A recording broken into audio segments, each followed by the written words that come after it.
Je pense à Monaco, à Montpellier aussi, pour ceux qui s'en souviennent, il y a une dizaine d'années. Ce sont ces victoires à l'arrache. C'est 1-0, un peu comme le fait le Havre en Ligue 2, par exemple, là, sauf qu'ils ne sont pas devant, qui peut faire une chance du champion. Est-ce que hier, les Olympiens vous ont donné cette impression ? Non. Non, j'ai pas eu l'impression que c'était la chance du champion. C'est simplement qu'ils sont tombés sur une équipe qui a mis énormément de tempo et d'intensité pour essayer de la jouer les yeux dans les yeux. Malheureusement, cette équipe, elle a craqué parce qu'aujourd'hui, il n'y a aucune équipe qui est capable sur 90 minutes de rivaliser avec l'Olympique de Marseille sur le plan physique. Après, ils sont aussi assez intelligents. Il y a assez d'associations fortes maintenant dans cette équipe. Et puis, c'est insufflé aussi par un entraîneur qui, à la mi-temps, on le voit tout de suite, la lucidité de Verretou qui comprend totalement qu'ils sont en train de passer à côté il y a deux mi-temps, clairement, de leur première. Donc c'est la force d'une grande équipe, d'une équipe qui peut être promise à peut-être autre chose qu'une deuxième place cette saison. Et ben, elle a montré que même dans le dur, elle est capable de réagir avec beaucoup de lucidité, avec beaucoup de cœur et de générosité. Donc encore une fois, bluffé par ce qu'a fait l'Olympique de Marseille. Oui, un Marseille à deux visages, c'est ce que vous disiez. Il y a eu un Marseille en première période et en seconde période. Ça se traduit en chiffres. On va voir que Marseille avait le ballon en première période sur ce tableau que vous allez voir à l'écran. Il va arriver, Jérémy. Il va arriver, voilà. Regardez, il est là. En première période, Marseille avait le ballon. Il y avait une meilleure possession de balle, plus de duels gagnés. Mais c'est quand ils ont lâché le ballon en seconde période que Marseille a pris le devant, a réussi à marquer ses 3 buts. Et donc, c'est l'efficacité qui a primé le réalisme. On voit qu'il y a plus de tirs, mais moins de duels gagnés, moins de centres, moins de possession. C'était la recette, en tout cas, d'Igor Tudor pour remporter cette victoire. On fait un tour rapide, on parle beaucoup de l'Olympique de Marseille dans le duel pour le titre avec ce classico. Un mot également, Benoît Tremolinas. Vous avez trouvé les Olympiens concernés. Est-ce que vous êtes surpris par leur changement d'état d'esprit entre la première et la deuxième mi-temps, même leur niveau de jeu tout simplement ? Lorsqu'on change d'état d'esprit, c'est parce qu'on a des joueurs de caractère.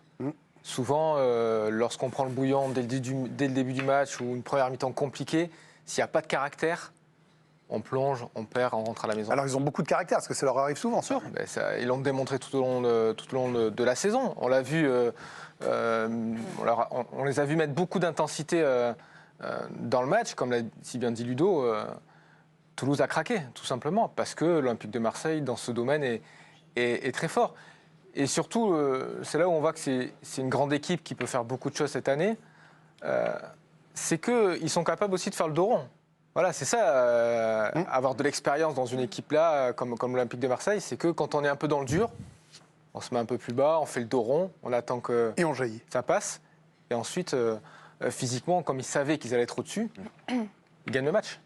Et ça a été aussi une rencontre marquée sous le signe du chambrage. Vous allez comprendre pourquoi. Avant le match, le TFC avait lancé les hostilités en publiant sur son compte Twitter cette vidéo. Ils avaient disposé comme ça des autocollants avec cette mention. Ici, c'est le 31, numéro de département de la Haute-Garonne. Sur tous les sièges portant la mention 13, numéro des Bouches-du-Rhône, destiné évidemment aux supporters marseillais. Bon, eh bien, comme vous en doutez, les Marseillais, ils n'ont pas mis beaucoup de temps avant de riposter et avant de répondre à ce chambrage. C'est terminé. Nos Olympiens se sont mis sur leur 31 et s'imposent à Toulouse, a tweeté le compte officiel de l'OM après la rencontre. Valentin Rongier en a rajouté une petite couche. Regardez, victoire 13, importante ce soir. C'est David Gélit là qui a pris son compte, non ? Oui, je pense que ça doit être ça. Sûr. Community manager de Valentin Rongier. Et petite allusion aussi dans la Provence aujourd'hui, dans la presse, avec Mbemba sur son 31. Bon, c'est bon enfant, mais c'est toujours sympa ces petits chambrages entre deux équipes qui s'apprécient malgré tout. Il faut noter que Toulouse est très bon sur les réseaux sociaux. Depuis un moment, ils ont des CM, ils ont une activité numérique assez hors norme, mais très au-dessus de beaucoup en Ligue 1. Karine et Bruno, un dernier mot avec vous, on en parlera beaucoup de l'OM après.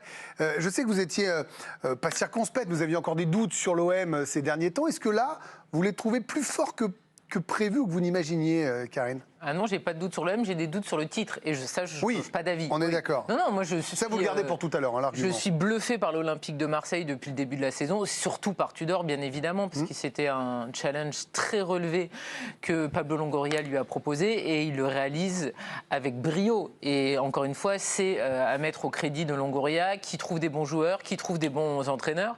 Et c'est dans la lignée de tout ce qu'ils ont fait depuis le début de la saison. Pour le titre, moi, j'y crois pas, mais en fait, c'est pas du tout grave. C'est pas ce qu'on demande à l'OM, là, en l'occurrence, et on leur demande d'être deuxième en fin de saison pour continuer à avoir des entrées d'argent qui sont vitales pour le club. Ambitieux quand même. Ils ont le droit, mais deuxième, c'est déjà très bien quand tu vois ce que fait Monaco, quand tu vois ce que fait Lille, etc. Par contre, là où je les attends vraiment, c'est la Coupe de France, parce que la Coupe de France, c'est beaucoup trop de couacs sur les dernières années. À partir du moment où tu as un autre gros qui est Lens, il faut avoir l'ambition. Oui, enfin je le mets pas dans les gros. Voilà, vous allez dire Il ça. faut avoir l'ambition d'aller la gagner. Et dans le discours de Jean-Pierre Papin et dans le discours de l'OM, il y a cette ambition d'aller la gagner. Je trouve que c'est plus réaliste d'aller gagner la Coupe de France que le titre. Ça, je trouve c'est non. C'est agiter ça pour les supporters. Et d'ailleurs, les joueurs et Igor Tudor ne sont pas sur ce créneau-là. Oh, nous, on en parlera quand même un peu cette semaine. Hein. Bruno, on finit avec vous avant de parler de Neymar dans cette première partie d'émission. C'est chouette d'avoir une Ligue 1 qui nous propose 2 matchs comme ça, parce qu'on pourrait parler des errances défensives, on pourrait parler des portes de saloon quand il y a des défenses, on pourrait parler des erreurs, mais on va se concentrer sur les buts et le spectacle, non? Même sur la journée de championnat, on est à plus de 30 buts, ça part dans tous les sens. C'était très très agréable. Cette équipe de Marseille est emballante. Elle a un calendrier pour elle, c'est-à-dire qu'elle n'a pas de match européen à comparer de ses 2 adversaires pour le titre, sûrement Monaco et le Paris Saint-Germain. Moi, je veux juste mettre un focus sur Mbemba, que je trouve, franchement, ce joueur est quand même incroyable. Et quand on parlait de révolte tout à l'heure, quand tu vois qu'il met 5... Il n'est pas là pour le Classico. Hein. Ouais, il n'est pas là. 5 cartouches, il frappe 5 fois au but. C'est lui qui impulse, qui fait comprendre. Mais il a beaucoup marqué en plus. Voilà, mais et c'est lui qui vient ouvrir le score. Enfin, voilà, et je trouve qu'il est à l'image de cette OM de Tudor. Et Tudor, un truc, on rappelle que sur ce plateau et ailleurs, on l'a un peu défoncé en disant non mais regardez la méthode qu'il a de tortionnaire parce que ça... Chez nous, vraiment ça?